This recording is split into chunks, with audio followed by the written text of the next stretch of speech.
It was 19th July 2021 and the eve of the Muslim festival of Bakra Eid in Pakistan. Shaukat Ali Mukaddam was in Rawalpindi shopping for a goat to offer in sacrifice. His wife, Kausa Mukaddam, was at her tailor's in Islamabad. When Shaukat Ali reached home in the evening, his youngest daughter was nowhere to be seen. Kausa Mukaddam called her daughter, but her phone was switched off. The worried parents contacted their daughter's friends, but no one knew where she was. Just then, their daughter called and told them that she was going to Lahore with a few friends for 2 to 3 days. Their fears thus allayed, Shaukat Ali and Kausa carried on with their preparations for Bakra Eid. At around 10 p.m. on 20th July 2021, Shaukat Ali received a call from a police station that would shatter his world. The police told him that his daughter was dead, murdered. His heart full of shock, grief and anguish, Shaukat Ali rushed to the crime scene. What he saw would no doubt haunt him forever. The beheaded body of his precious daughter, Noor Mukaddam, lay in a bloody mess. Noor was 27 years old. This is the story of what happened to Noor during the brutal 48 hours preceding her death, the clamor and uproar for justice for Noor, and the ensuing trial of the man who spent Noor's last hours with her. This is the story of Noor Mukaddam.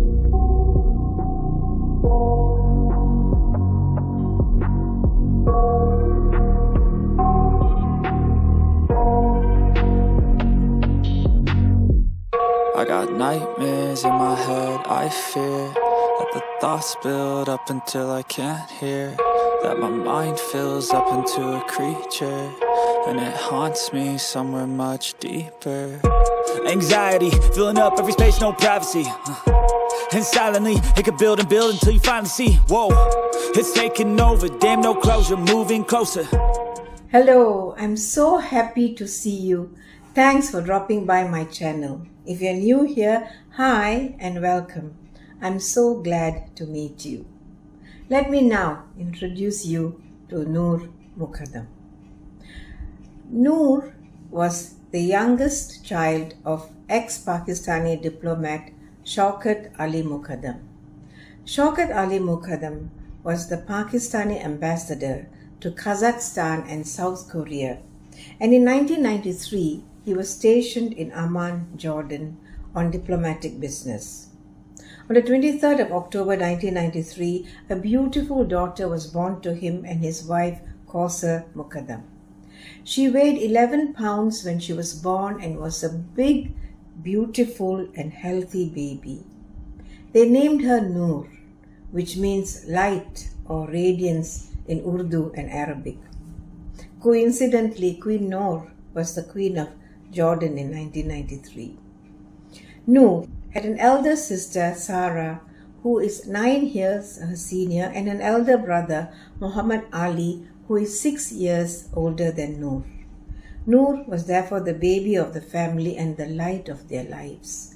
She grew up in Ireland where her father was on diplomatic duty and returned to Islamabad when she was a teenager. According to a friend, Noor spoke with a lovely Irish accent that always delighted this friend. Noor finished school in Islamabad, a city that she loved. She attended college in South Korea when her father was stationed there as ambassador. She also studied in the United States where her sister Sarah lived. Homesick, she returned to Islamabad, the city that she so loved. Noor was happiest when she was in Islamabad. She returned home and continued her studies in international relations. When asked to describe her in a newspaper interview, her family had lots to say. Her brother Muhammad Ali said that Noor was easy to get along with and never threw any tantrums as a child. She played football and cricket with him as well as video games. Noor was a positive person who only saw good in others. Her sister Sarah said that Noor was a delight as a child with curly hair. Her ringlets of hair cascaded down, framing her beautiful face, Sarah said. And Sarah said that she's never seen such beautiful curls. They were sisters who did girly things together, and they were also the best of friends despite their 9-year difference. Noor was even-tempered, saying that nothing will be resolved with anger. She was wise, she was compassionate, and she was beautiful, inside and out. Sarah believed that Noor has, by her death, changed Pakistan, changed people, and changed the world. Noor's father said that she loved playing with dolls as a child and she loved chocolate. She was clever and confident. She was life and she was love. She was also tech-savvy and showed her father how to use his devices. Her father described her as the most loving child, a very affectionate teenager, and an incredible young woman. The whole family spoke in one voice when they said that Noor just loved animals. They also spoke about how religious she was, how she prayed 5 times a day, and how strong she was in her faith. She always wanted to learn more about her faith, and she performed the Hajj when she was just 20 years old. She was their strength, and she was their inspiration. She loved art, and her choice of art was calligraphy. She had just been appointed to paint her first mural. Her friends described her as being down to earth and trusting. When Noor's mother broke her silence and spoke to the press for the first time, she said that Noor was a center of attraction in the house and that she looks for Noor everywhere. How sad is that? Well, Noor sounds like a well-adjusted and much-loved person who had lots to look forward to, but who was snatched away by death at a young age. Now, let me tell you about the antagonist, the villain of the piece, shall we say. Zahir Zamir Jafar was born in 1991, thought to be towards the end of the year because his star sign is Scorpio. So that made him 29 in July 2021. He's the only child of his parents and the scion of the Jafar family. Zahir's father, Zakir Jafar, is a Karachi-based industrialist and belongs to one of the richest families in Pakistan that is part of a successful business enterprise called Jafar Brothers. Zahir's grandfather, Abdul Qadir Jafar, is a leading businessman and co-founder of Jafar Brothers. One of the Jafar Brothers conglomerates is run by his son, Zakir Jafar, who is Zahir's father. The Jafar's companies had huge projects, some connected to military purchases. They were apparently also known for their lavish dinners. At the time of Noor's murder, Zahir was serving as a chief brand strategy officer for his family's group of companies. It is said that Zahir's mother, Asmat Adamji, says that she is a mental health counselor with educational qualifications from the Boston University. Further, at the time of this case, she worked with Therapy Works, a counseling practice that figures quite prominently in this case. There's also some suggestion that the Jafar family had a stake in Therapy Works at that time. Zahir went to school at the International School of Islamabad, which is an American school. According to someone who knew Zahir while he was in school, he moved around with vile, misogynic, and abusive boys. This friend, Noor, and Zahir were all childhood friends. This common friend had heard that Zahir was diagnosed with schizophrenia about 7 or 8 years before Noor's murder. He then went to the US for his undergraduate studies, but allegedly he had some type of drug-induced psychosis that triggered his schizophrenia, and so his parents brought him back to Pakistan for therapy. He was apparently in another relationship, which was a physically and emotionally abusive relationship. Zahir's mental issues had him admitted into therapy works. Whilst undergoing therapy, he actually studied mental health and obtained certification in 2015. He then worked as a therapist at the Therapy Works and gave lectures to school students and conducted therapy and counseling sessions. Unfortunately, Zahir abused drugs and is said to have been addicted to meth. His drug addiction caused him to have breakdowns, and he was asked not to teach at Therapy Works anymore. It is reported that he had a violent disposition which extended being violent towards women. His violent tendencies towards women had him facing rape charges in the United Kingdom, with the result that he was deported from the United Kingdom. So, not a suitable boy for matrimony, I think.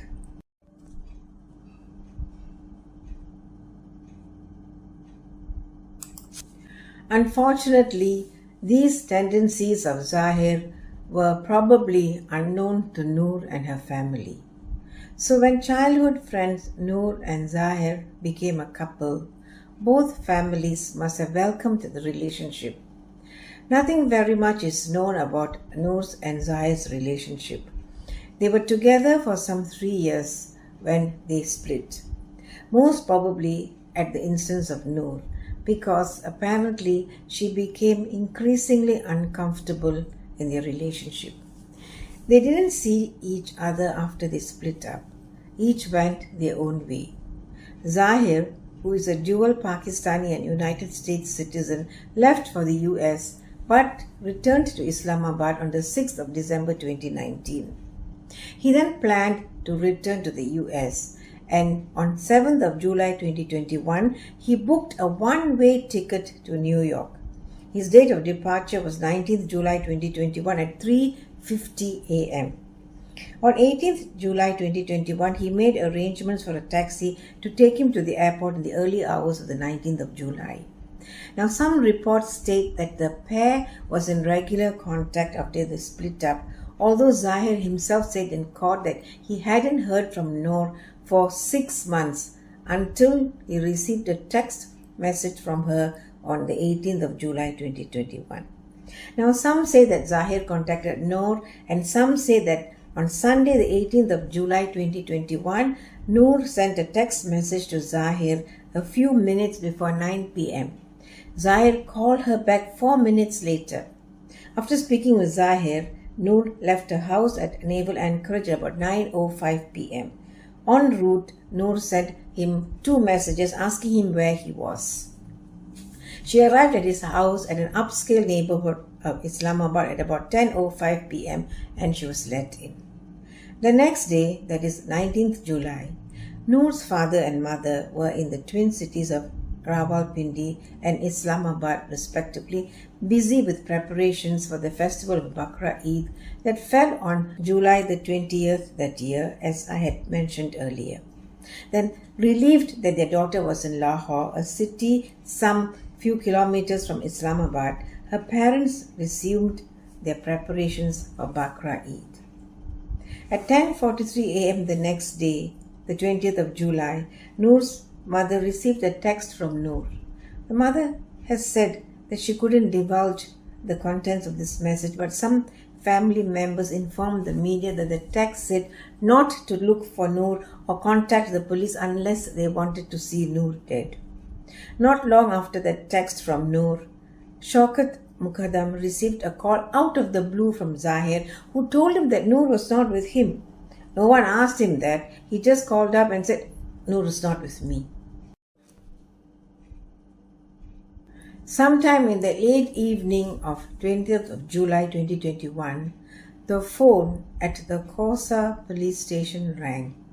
A person whose identity has been kept a secret informed the police that a crime had been committed at Zakir Jafar's house. When the police arrived at the house, they found the decapitated body of Noor Mukaddam lying in a room on the first floor of the house.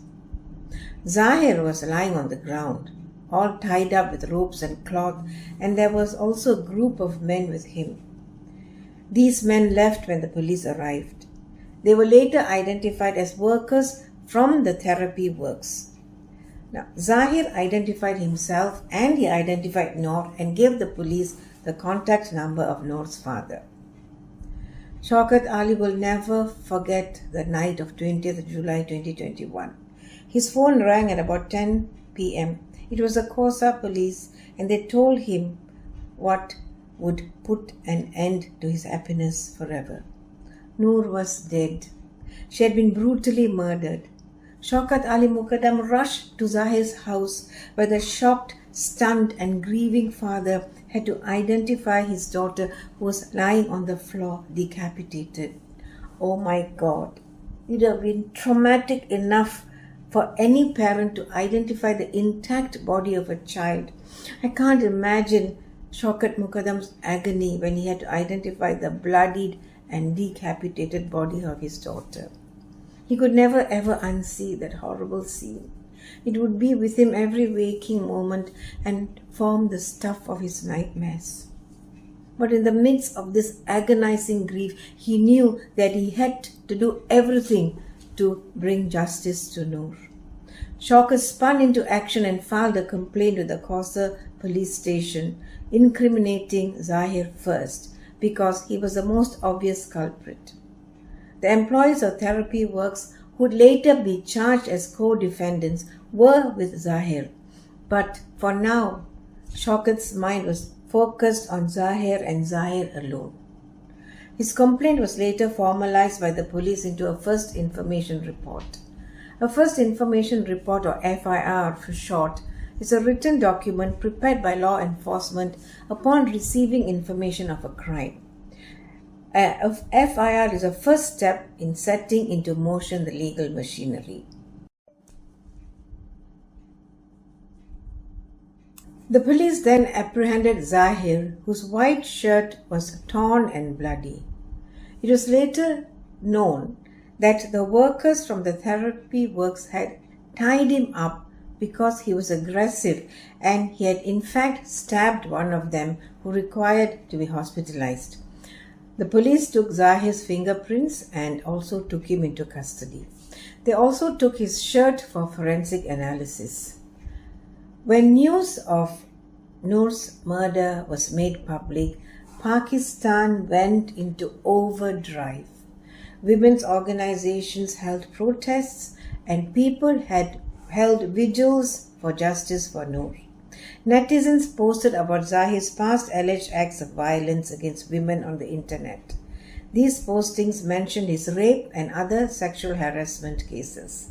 The police therefore wrote to authorities in both the United Kingdom and the United States to verify these claims.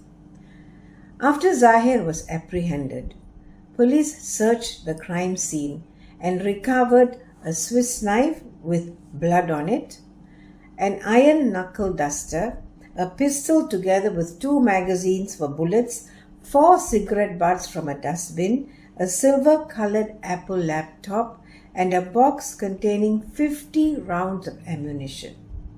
Now, a knuckle duster is actually a weapon that one wears around the knuckles, and it is used in combat fighting. It is designed to give maximum force and impact to a punch. The police also recovered a DVR, which is a digital video recorder, from the living room of the house, together with footage from the CCTV cameras installed at the house. They, however, couldn't find both Zahir's and Noor's mobile phones. Noor's body was taken to a hospital in the early hours of July the 21st for a post-mortem, which was conducted at 9:30 a.m. on the 21st of July.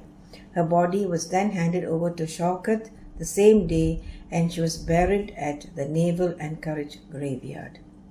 Nothing can be more painful than burying your own child. It would feel like a knife has been thrust into your heart, twisted and twisted over and over again until only a gaping, bleeding hole is left.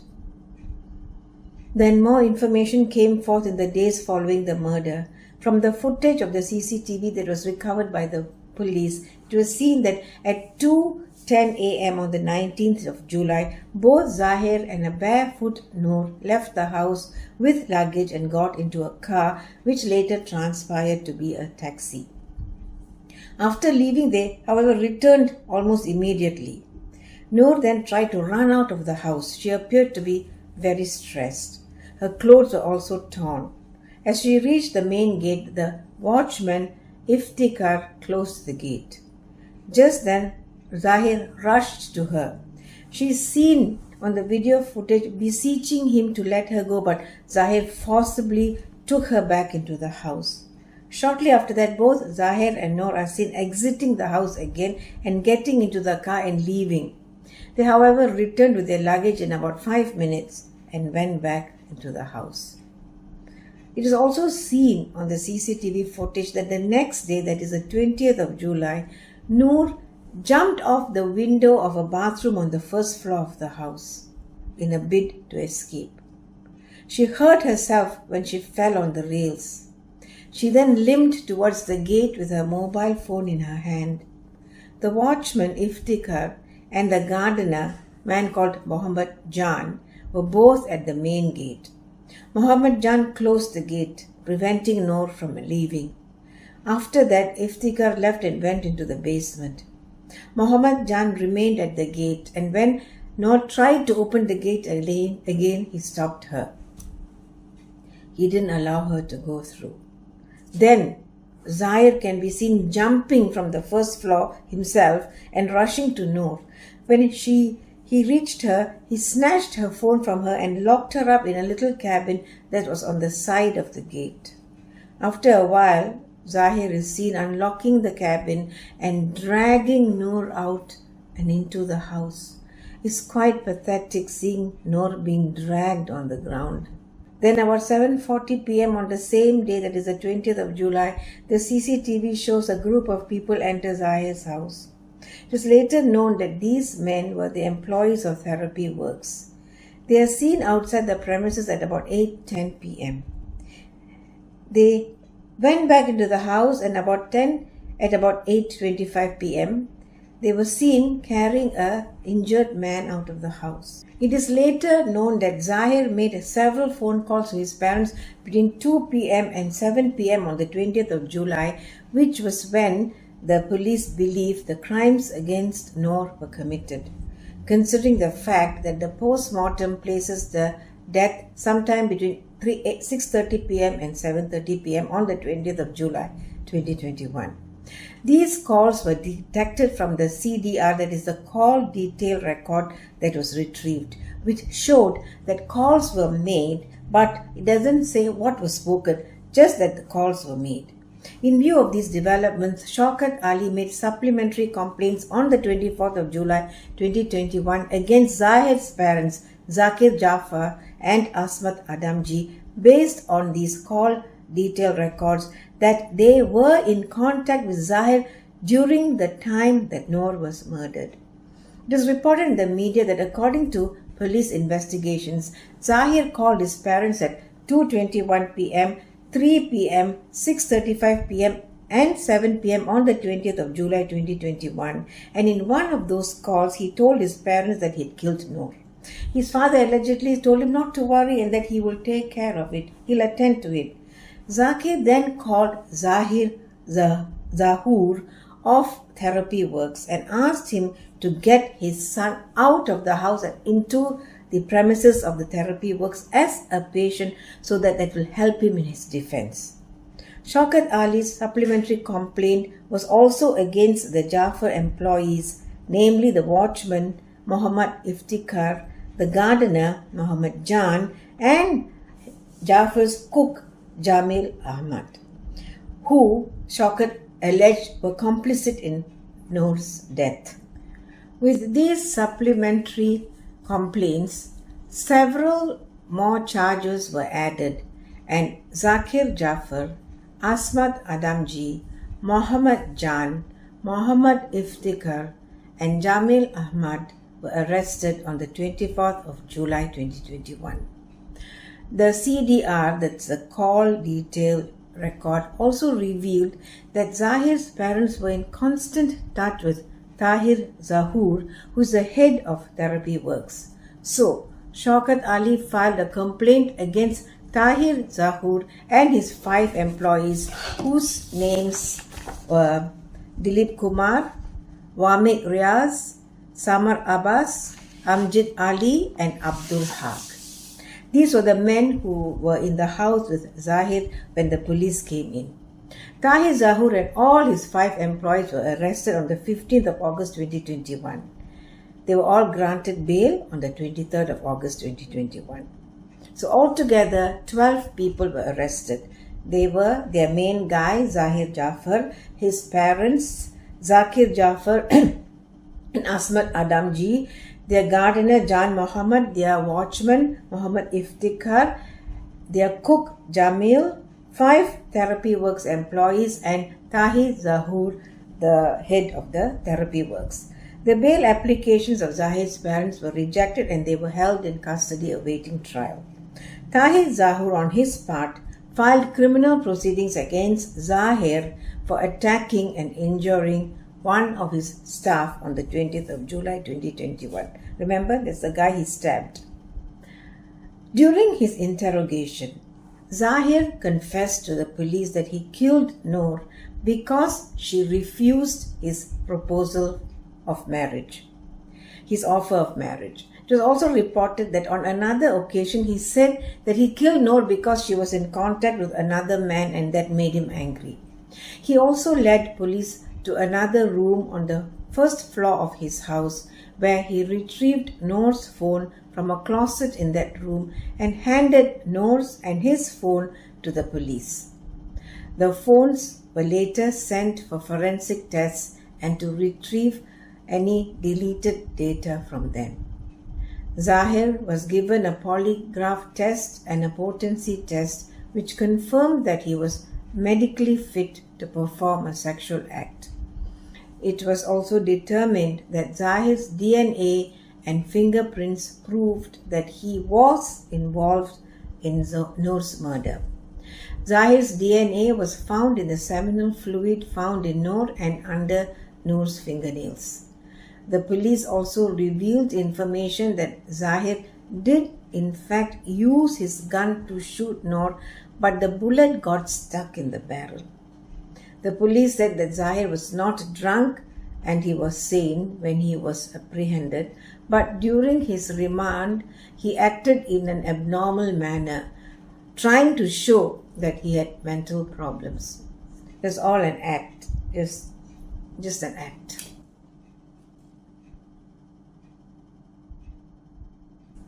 After a couple of postponements, all the accused were charged on the 14th of October 2021 and they all pleaded not guilty to the respective charges against them. The charges against Zahir were for premeditated murder, for kidnapping or abducting in order to commit murder, for wrongfully confining Noor, and lastly for raping Noor. So he was charged with a total of 4 offences.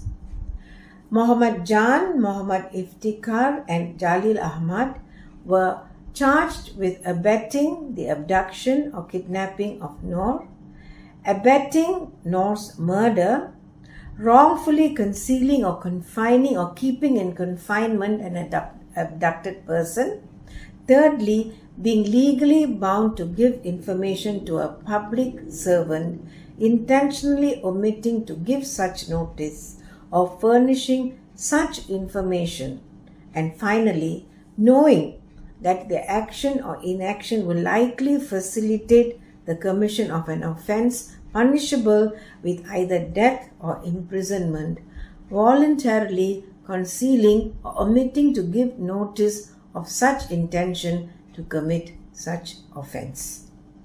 Now, Zahir's parents were charged with knowing about their son's murder plan.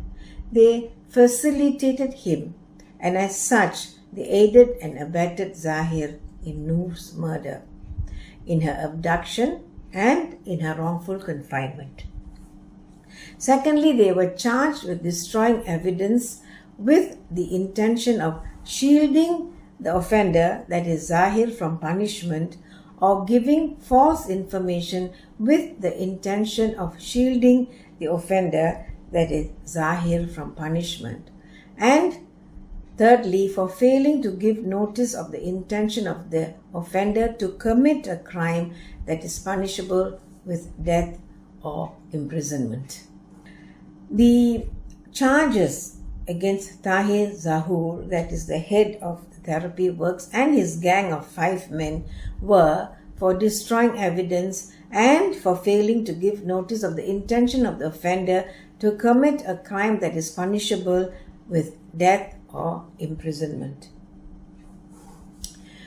Zakir Jafar withdrew his bail application before the Supreme Court. The Supreme Court then heard Asmat Adamji's bail application and granted bail to Zahir's mother, that is Asmat Adamji, on the 18th of October 2021, saying that there was no serious evidence against her and also because she was a woman. Now this prompted Noor Mukaddam to say that she is a woman also, and so was Noor, and they should also receive justice. Zahir and his co-defendants' trial commenced on the 20th of October 2021 in a special gender-based violence Sessions Court of East West Islamabad and was heard in the presence of Judge Mohammad Atta Rabbani.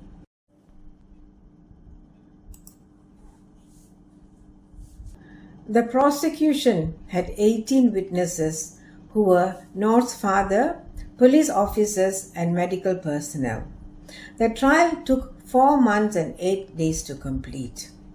Police personnel gave evidence of the crime scene, of finding Noor's decapitated body and seeing Zahir at the crime scene. According to police testimony, Zahir was not drunk and he was sound and in his senses.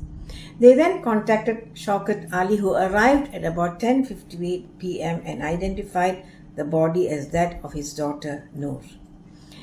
The police testified coming across the 5 therapy workers' employees of taking swabs from Noor's cheeks and scrapings from under her fingernails, and also of taking Zakir's fingerprints. They gave evidence of Zakir's interrogation and how he led them to recover both his and Noor's handphones. Evidence was also given that Zahir's DNA was found in the seminal fluid found in Noor and in the scrapings taken from underneath her fingernails. A doctor testified that Noor's body was brought in for a post-mortem on the night of 20th July 2021 and death was confirmed at 12:10 a.m. on the 21st of July. An external post-mortem was then done, which presented a beheaded body with pupils dilated and fixed. A detailed post-mortem was conducted the next day, that is the 21st of July 2021 at 9:30 a.m. The external post-mortem found body was that of a female wearing a white bra, grey t-shirt and blue underwear. Height about 5.4 inches. Rigor mortis, body was stiff. The findings were laceration over right temple, 3 lacerations on side of neck, 4 stab injuries on left breast, head was separated from body, multiple bruises on thighs and knees. The vertebrae was slit at the level of vertebrae 3. The spinal cord was severed at vertebra 3 left. The larynx and the trachea were cut at the level of vertebra 3. Now, let's look at where this vertebra 3 is located. The pathologist found all Noor's organs intact and healthy with the exception of the organs that got cut at the level of vertebra 3. All the bones and joints were intact and healthy with the exception of the fracture at vertebra level 3. No drug or poison was detected in liver and stomach contents. The lung section suggested labored respiration. I wonder if it's because of the decapitation. DNA obtained from a sperm sample had the mixed DNA profiles of both Zahir and Noor.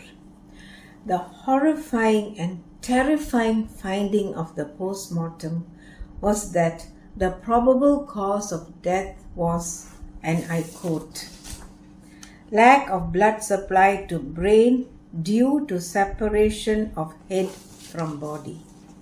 You know right what that means. Poor Noor was alive when her head was severed from her body.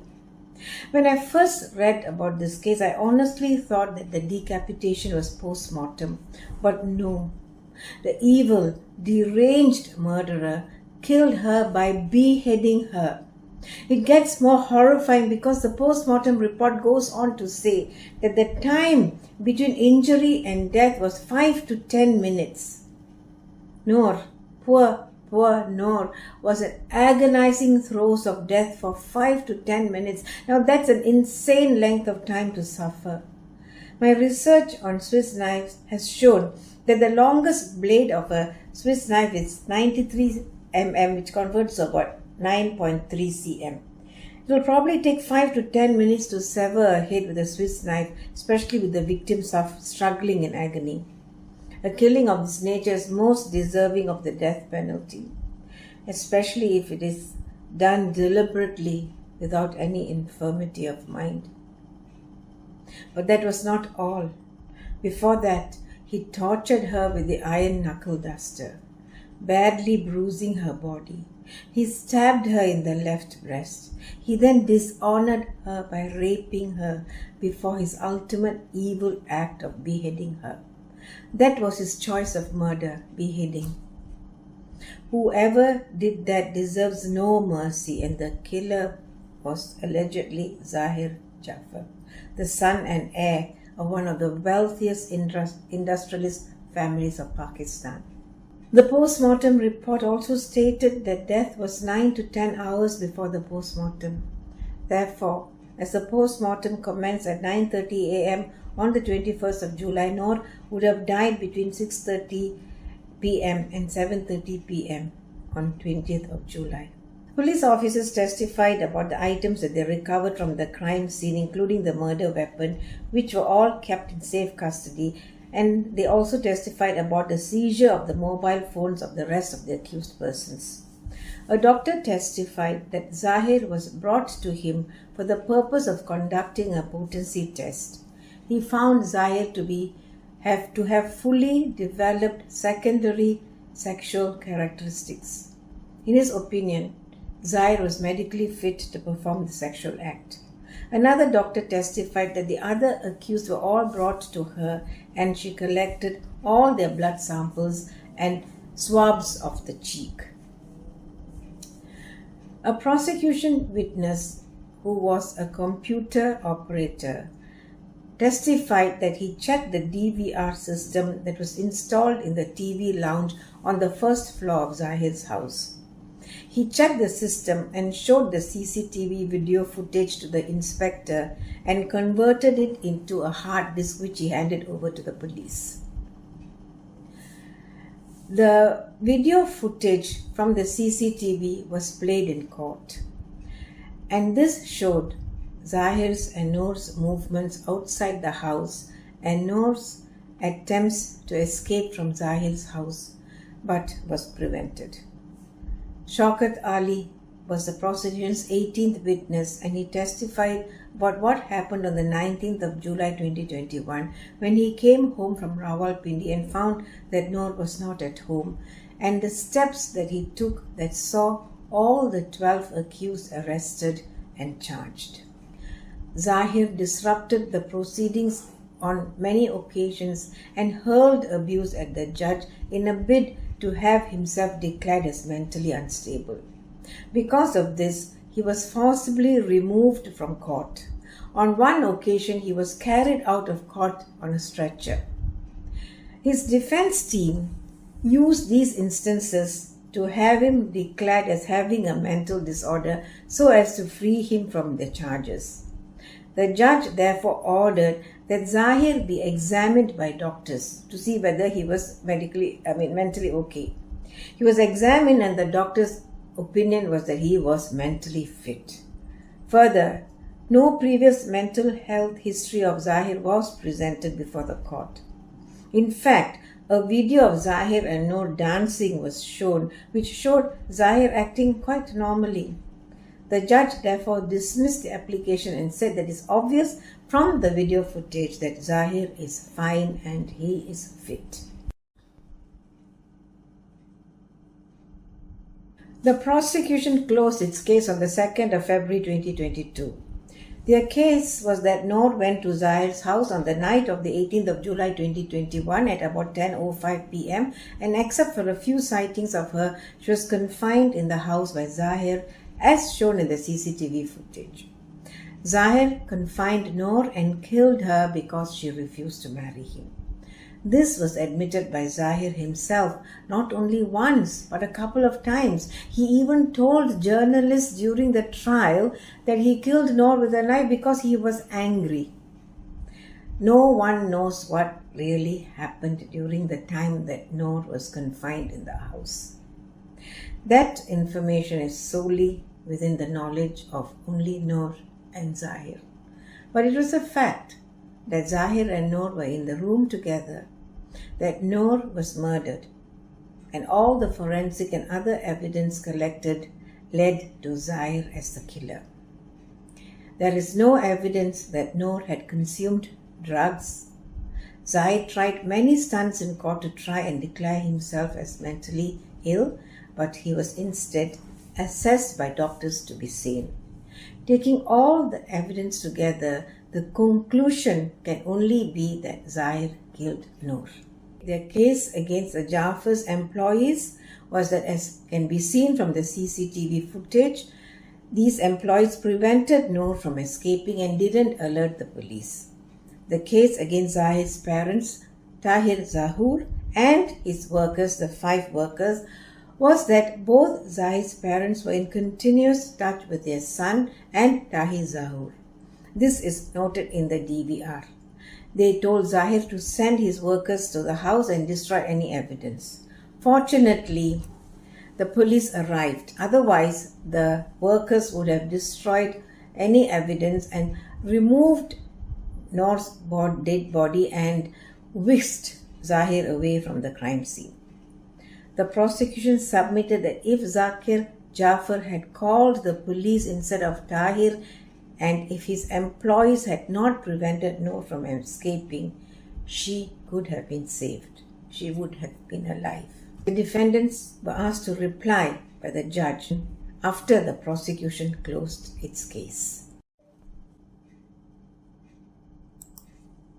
Although he had confessed to Noor's murder, at the trial, Zahir pleaded not guilty, even as he told journalists at the courthouse that he was angry and so he killed Noor with a knife.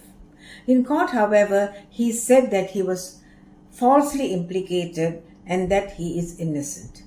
He said that both he and Noor were in a relationship and that was known to both their parents. Their families were also friends. That he hadn't seen Noor for about 6 months. Then suddenly on the 18th of July, Noor contacted him and asked him to arrange a drug party. He refused, but that didn't deter Noor, apparently, who came to his house with a large quantity of drugs that night on the 18th of July. She insisted that he had a drug party at his house with her friends. Now, he had a flight to catch there to New York on the 19th of July, and he left for the airport, but Noor persuaded him to cancel his flight, saying that she will travel with him to the United States. She then called around her contacts for money to buy her flight ticket. She later forced the taxi driver to take them back to the house, and he said that he just couldn't resist Noor.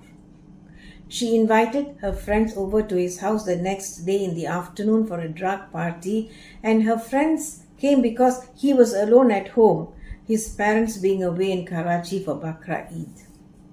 He said that he, Noor, and her friends took drugs and he became intoxicated. When he came to his senses, he was tied up in the lounge of his house.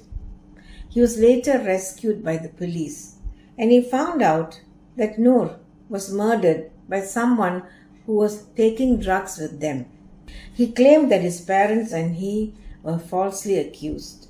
In an attempt to implicate Shaukat Ali, Noor's father, he said that Shaukat Ali and his relatives were in the house before the police arrived, and as such, Shaukat Ali may know more about what happened, but Shaukat Ali was not interrogated by the police.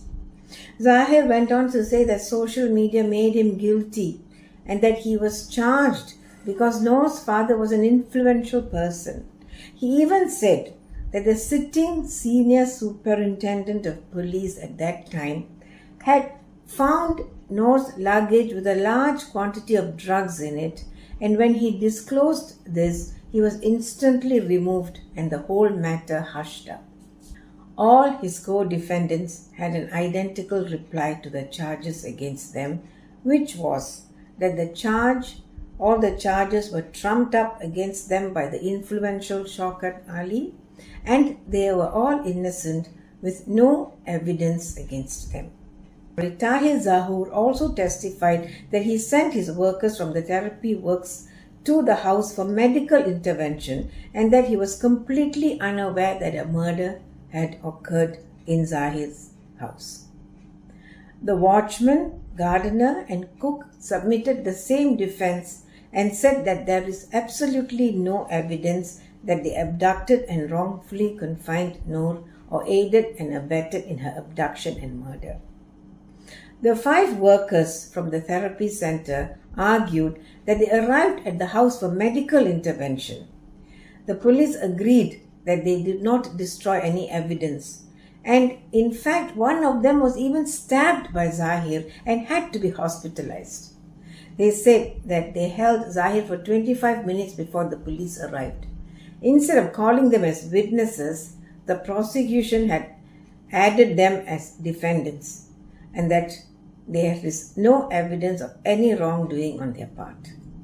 Now, the lawyers for all the accused submitted that the police only had circumstantial evidence and that there was no direct evidence of Zahir's culpability or of the culpability of anybody. Now, the rule is that direct evidence is the best evidence. An example of direct evidence is reliable eyewitness evidence of the commission of the murder. If a witness testifies that they saw the accused commit the murder, then that is direct and as such the best evidence. A videotape that records the crime is also direct evidence. But in truth, most cases are committed in secret, and the possibility of an eyewitness or a recording of the murder is not a usual occurrence. As such, prosecutors usually rely on circumstantial evidence to prove their case. Circumstantial evidence is indirect evidence. It is a set of circumstances, each of which is not sufficient to prove that the accused is guilty. But when all the circumstances are considered together, if an irresistible conclusion can be inferred from the chain of circumstantial evidence that the accused committed the crime, then that evidence is admissible as circumstantial evidence to prove that the accused committed the crime.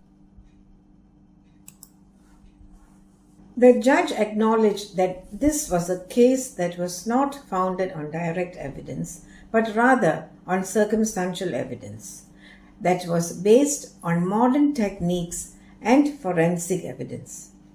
There was footage from 8 CCTV cameras, and the video footage was played in court showing the times that Noor entered Zahir's house, then both Zahir and a barefoot Noor leaving in a taxi and coming back almost immediately. This happened twice in the early morning hours of the 19th of July 2021. The judge then referred to the footage of her jumping from the first floor to escape and what happened pursuant to her attempt at escaping, which also implicated the employees of Zahir who stopped her from escaping. The DVR and video footage were examined forensically and found to be genuine and authentic.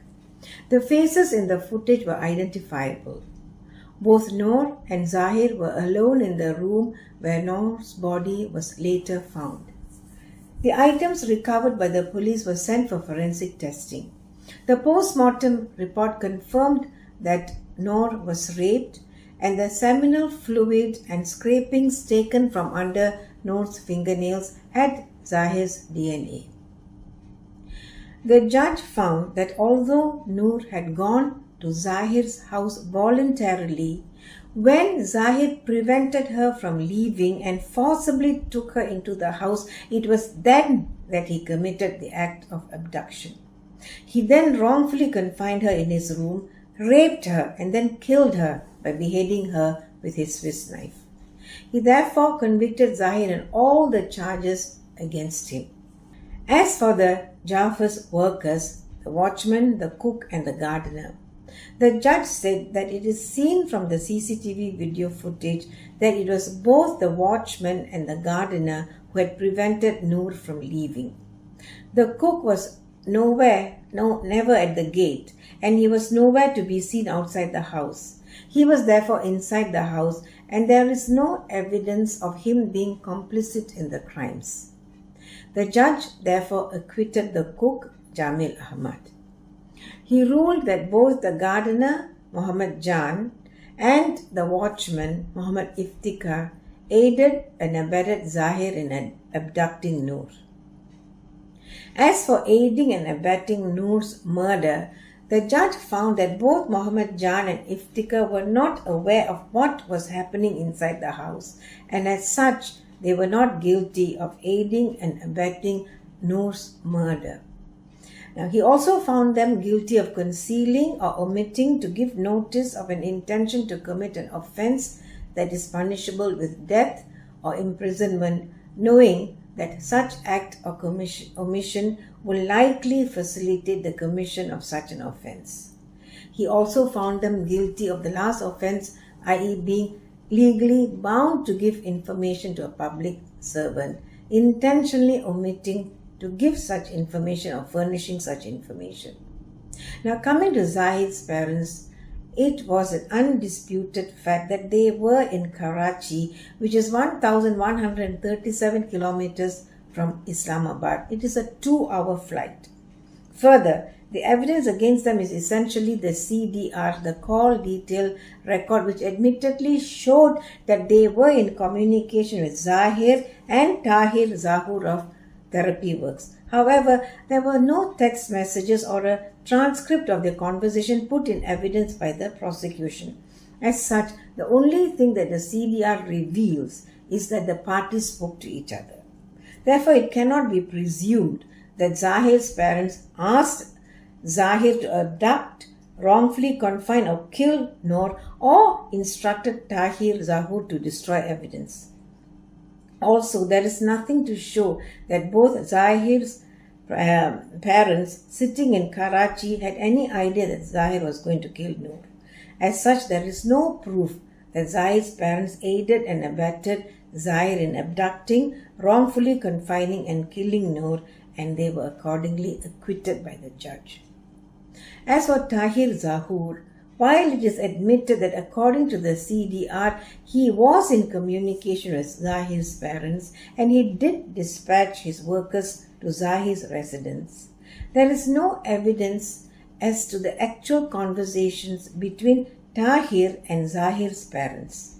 It cannot be presumed or assumed that Tahir knew of Zahir's intention to kill Noor, or that he sent his staff to destroy evidence, dispose of Noor's body, and or to whisk Zahir away and admit him as a patient in Therapy Works. Tahir himself didn't go to the house. Further, the police also testified that the crime scene was intact. As such, it is unsafe to convict Tahir as having aided and abetted in murdering Noor or confining her, so Tahir Zahur was also acquitted. As for Tahir's gang of 5, the judge used the same reasoning he used when he considered the case against Tahir Zahur. There was no evidence of a conspiracy among the co-defendants to destroy evidence or ferry Zahir away and dispose of Noor's body. The police themselves testified that the crime scene was intact and no evidence was destroyed. As such, the prosecution had failed to prove its case against the therapy workers for aiding and abetting Noor's murder and destroying evidence, and they were all therefore acquitted. The persons found guilty were therefore Zahir Jafar, his watchman Muhammad Jan, and his gardener Muhammad Iftikhar. Zahir was sentenced to death for Noor's premeditated murder, and he was directed to pay compensation of Pakistani rupees 500,000 to Noor's legal heir. His death sentence would have to be affirmed by the Islamabad High Court to be effective. For the charge of kidnapping or abducting in order to murder, the judge sentenced Zahir to the maximum sentence of 10 years and also ordered a fine of 100,000 rupees. For the third charge of wrongfully confining Noor, the judge sentenced Zahir to the maximum penalty of imprisonment of 1 year. Finally, for the charge of rape, the judge sentenced him to 25 years, which is the maximum term of imprisonment, and with a fine of 200,000 rupees. Now, imprisonment is not the only penalty for rape. The section also prescribes the death sentence as an alternate penalty.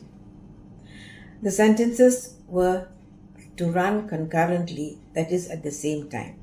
As for Muhammad Jan and Muhammad Iftikhar, the judge sentenced them to 2 years imprisonment for aiding and abetting Zahir in abducting Noor, with a fine of 100,000 rupees.